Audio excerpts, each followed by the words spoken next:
Hello and welcome to this edition of Talk to Al-Jazeera. I'm Rita Fakhri in New York. Our guest today is the Libyan leader, Colonel Moammar Gaddafi. Thanks very much for joining us. You spoke before the UN General Assembly for more than 90 minutes and harshly criticized the UN's power structure and talked about the need for profound reform of the Security Council of the United Nations and its charter, which you tore up while you were at the podium. The UN Security Council reform has been an issue of debate for many decades. Do you really think that the permanent 5 Security Council members will now relinquish their veto power? They gave themselves this right. We did not give them this right. That is dictatorship. That is illegal. How can people give themselves the right to cancel UN decisions? How can 190 nations take a decision that would later be cancelled by a Security Council permanent member? This is unacceptable. If they do not want to cede their seats, let them have a Security Council of their own, made up of 4 or 5 members, and use their veto right against each other. But we cannot take this situation any longer. We will establish a new Security Council. These 4 or 5 veto-yielding members might find themselves left alone. You criticized the Security Council and you even called it the Council of Terror, yet Libya is a member of the Security Council. Isn't there a contradiction there? And don't you think by being a member of that council you are in fact an accomplice to many of its actions or lack thereof in many cases? This is routine, to have Libya assuming its role in the Security Council. Now the Security Council and the United Nations are subject to indictment. That is why I did not attend yesterday's Security Council session, or the session held on September the 24th. I did not attend this session because I said what I think of the Security Council. It was not convenient to attend this session. It was attended by a Libyan delegate. What statement, though, were you trying to make by not attending that Security Council meeting? Because you were quite positive about the President of the United States. You even called him your son at one point and the son of Africa, and yet you refused to attend this council meeting that he chaired. When it comes to the Security Council, my opinion is very clear. From now on, I do not accept the Security Council. I call upon all nations to stop recognizing the Security Council as of now. Its existence is illegal, unacceptable, and non-democratic. We will not attend its sessions. We will not recognize it at all. I called upon the world to stop recognizing the Security Council from now on in its current form. It is useless. 65 wars have happened and the Security Council did not deter the aggressions. What is the Security Council? It is a tool in the hands of the major powers using it to serve their exclusive interests. You also proposed that the UN headquarters should be moved outside of New York. Is that really a serious proposal, or was it some kind of an oblique reaction on your part to the kinds of limitations that were imposed to your visit here and the fact that the authorities in the city didn't allow you to pitch your tent in Central Park as you might have wished? This should have been examined on the 50th anniversary of the United Nations. It took us 14 additional years to examine the proposal to move the headquarters. I'm serious about it. Everyone agrees. People are tired and exhausted from traveling to New York. This is unnecessary. Why do they have to travel across continents and oceans to come to New York? This is illogical. It started in 1945, but why should it continue until now? People need a headquarters in a central location, like Sept or Vienna, easily accessible without complicated security measures because the USA is targeted by Al-Qaeda. Sept or Vienna is not targeted like the USA. Or let us allow the Eastern Hemisphere to have the honor to host the headquarters, as it has been the case for the Western Hemisphere, such as India or China.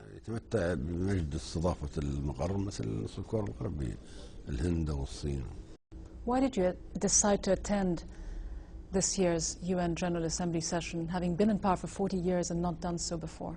Why now? Why did I attend? It is because I hold the rotating presidency of the African Union. I had to attend the UN General Assembly and address it on behalf of the AU. My statement was on the behalf of the AU. You've also been calling for the creation of a state called Israeltine, which really would be a one-state solution to the Israeli-Palestinian problem. This is an issue that hasn't been called for by the Palestinian Authority, by the Arabs, the Europeans, or the United States. Everyone is talking about a two-state solution. Do you really think that the Palestinians need to review their strategy and work toward a one-state solution?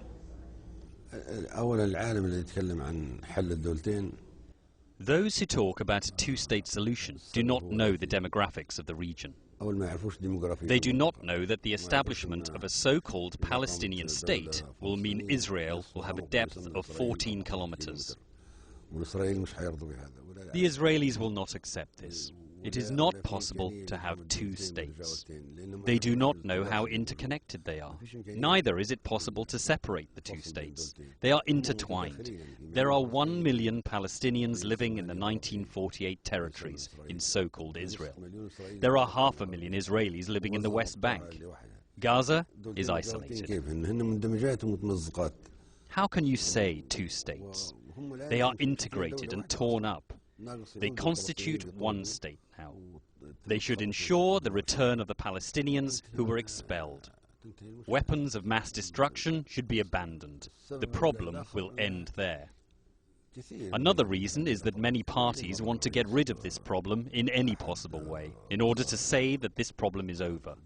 Once, the president of a European country said that we do not think like you about the future of our sons and grandsons, nor the future of Palestine. We want a solution right now that will end this headache. If they want to fight each other in 40 or 50 years, let them do whatever they want. We want a quick solution now. I do not want to deceive people or endorse such a futile solution. I want to think about a radical solution that will protect both the Palestinians and the Israelis and convince them to accept each other and live in a democratic state.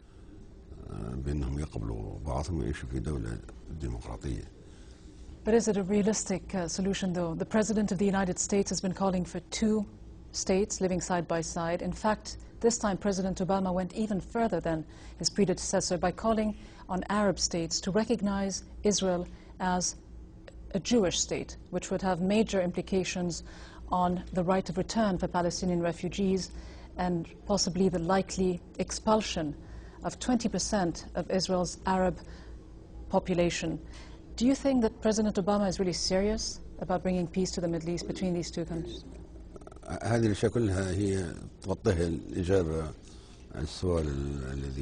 All these considerations clarify my previous answer.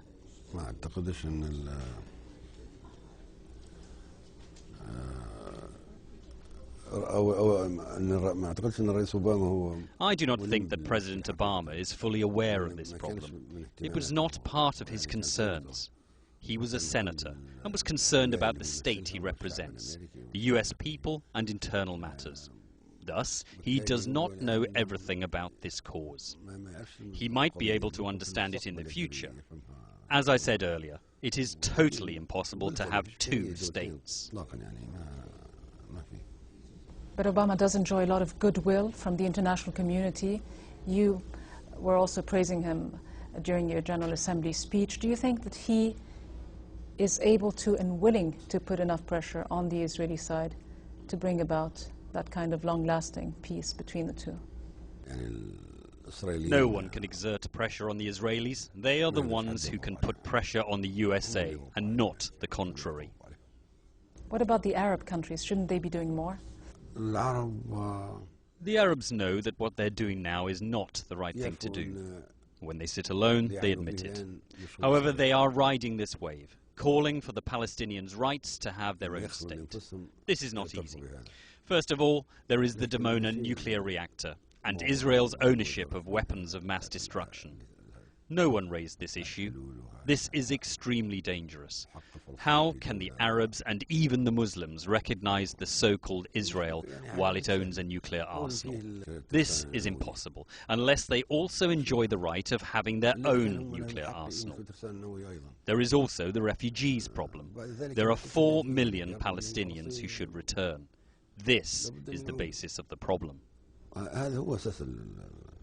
How concerned is Libya about Iran's nuclear program? Because there have been claims made by the United States recently that many Arab countries in private have said to them that they are very concerned about Iran, and which leads them to believe that some Arabs feel more concerned about Iran's nuclear program than they do about Israel's proven nuclear arsenal. Is that the case? This is a reality. The Israelis consider that if Iran keeps its nuclear weapons, it might use them against them. Arabs, or some Arabs, sometimes expect that the Iranians might use these weapons against the Arabs, based on the sectarian divide between the Sunni Arabs and the Shiite Persians. They fear the expansion of the Iranian Revolution, the Islamic Revolution, or the Islamic Caliphate, or Persians' ambitions in the region. This is what Arabs say, especially in the Gulf region. But do you think they should be concerned about Iran? If this is what they think, they will definitely be worried. In all cases, it is dangerous to have Iran, the Arabs, or Israelis owning nuclear weapons. It constitutes a danger for everyone, and we should face it. It would be even more dangerous if one party owns nuclear weapons and the second one does not. This is a danger threatening the peace and safety of the region. Let me turn to another file that has been very much in the limelight recently and surrounded by quite a bit of controversy, and that is the case of Lockerbie. The Security Council put Libya under sanctions in the aftermath of the blow-up of a Pan Am flight over Lockerbie in Scotland. You eventually handed over 2 Libyan nationals. One of them, Abdel Basit Ali al-Megrahi, who was convicted for life, was recently released on humanitarian grounds. He always maintained his innocence, yet he was convicted for this crime. In 2003, you wrote to the UN accepting responsibility for the actions of Libyan officials, and you paid $2.7 billion in compensation.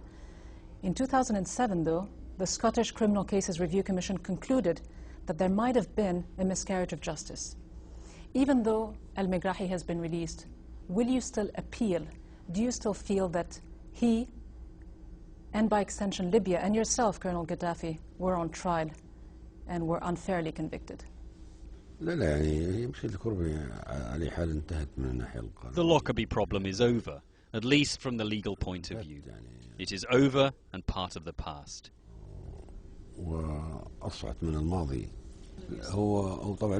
He has the right to appeal and was about to file an appeal, but his condition deteriorated because of the serious illness, and he had to return to Libya.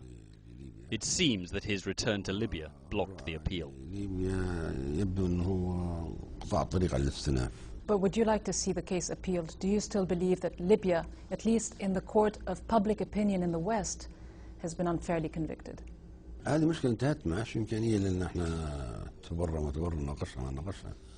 This problem ended. It is not possible anymore to talk about clearing Libya or not. Whatever happened, the problem is over. Abdul Basit was the only person who had the right to appeal to the European Court. But as I said, because of his illness and release, it seems there is no need for appeal. Quite a bit of controversy, though, has surrounded his release, and there have been suggestions and claims that there were deals that have gone on between Libya and the United Kingdom, oil deals that led to his release. And you yourself, Libya, in fact your son, has said that the question of Megrahi's release was always on the agenda of any Libyan-British trade talk. Can you clarify this? Was there some kind of a deal or a quid pro quo? Not at all. This is not true. This is meaningless. Was there any kind of an agreement that went on behind the scenes that led to his release? No, it's very clear. He had this illness.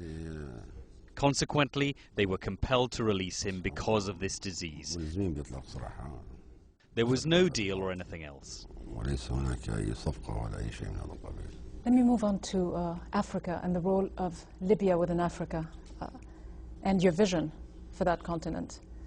The President of the United States will, I presume, push forward with the plans that President Bush, his predecessor, had for AFRICOM, a military U.S. command for the United States in Africa. How do you feel about an expanded U.S. military presence on the continent? The idea of AFRICOM was suggested under the previous presidents, and namely the former US president, but it was strongly rejected by all the African countries. Despite all US attempts to convince them, the idea was rejected. Obama has a totally different policy. He does not want to involve the US in such problems or any foreign interference. I think the AFRICOM problem is over.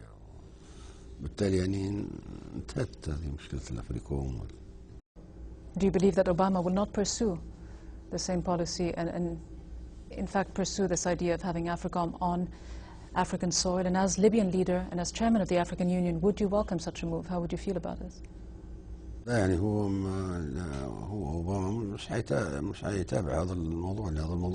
Obama will not pursue this matter because it was over even before he came to power. It was over even before George W. Bush came to power. They abandoned it after all African nations rejected it.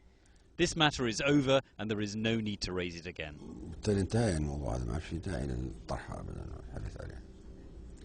You've been in power for 40 years now, which is a very long time. Aren't you tired? I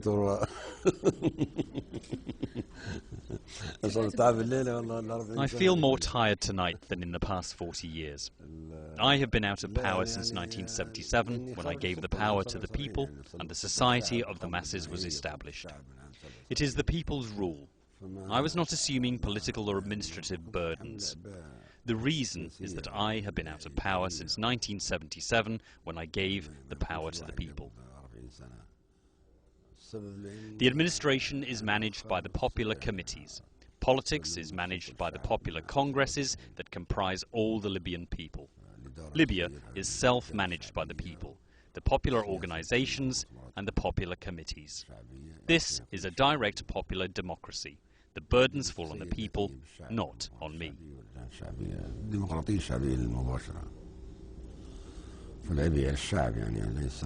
But you are still the leader of the Arab Jamahiriya of Libya. Would you one day consider passing the reins on to someone else, the younger generation? Is that a thought that crosses your mind? I'm not the leader of Libya. I'm the leader of the revolution. The revolution is part of the past and took place in 1969. Consequently, there is no need to talk about who will replace me. I do not have any power to delegate to my successors. The power lies with the people. This idea is irrelevant.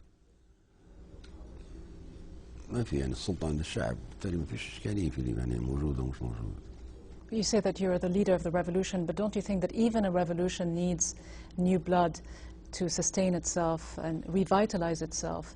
This will be achieved through the popular congresses and the new blood injected in these congresses, in the popular committees, the revolutionary committees, the trade unions, the socialist popular leadership. All these are components of the regime of the society of the masses that welcomes new blood and new generations. Change is constantly underway in Libya. The secretariats of the popular congresses and the popular committees change constantly, but the people remain in place and hold power. How much longer do you see yourself holding on to this position? And what is it that you still haven't achieved for Libya that you would like to do? If we raise the Libyan people's awareness of the Green Book, we could create a model to be followed at the world level. But in fact, Libya was colonized, retrogressive, under military rule, poor and underdeveloped. The awareness was backward and not up to the idea of a society of the masses. This is what we feel sorry for. I wish this was not the case. I wish the Libyan people had a different level of awareness. Should this kind of regime be submitted to another people with a high level of awareness and culture, it could have been a model to be followed by the world.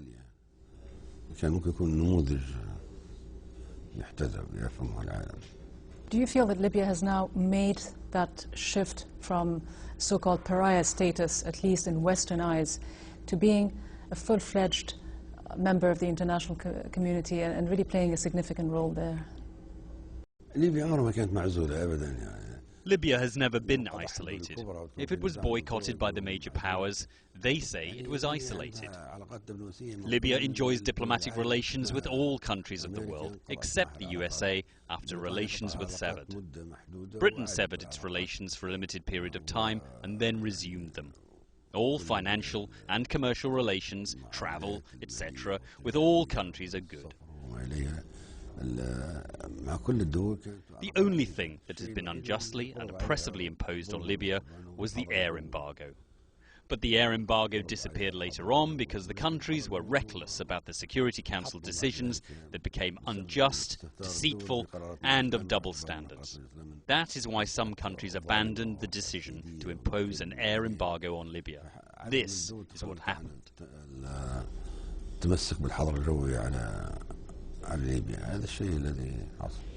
How would you describe your relations today with the United States, and how important is it for you to have good relations with the Obama administration?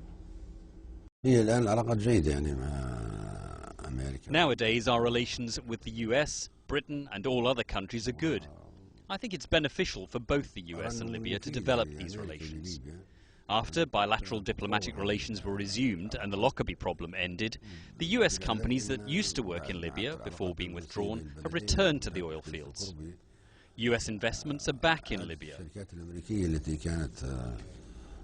Obama's regime or administration is an exceptional and new one.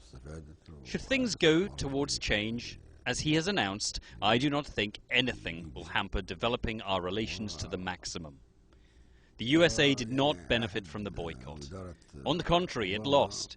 Even Libya lost, but its losses were less than those of the USA. US companies lost billions when they left Libya. They were replaced by European, British, and Chinese companies. Now they are keen to invest back in the Libyan market.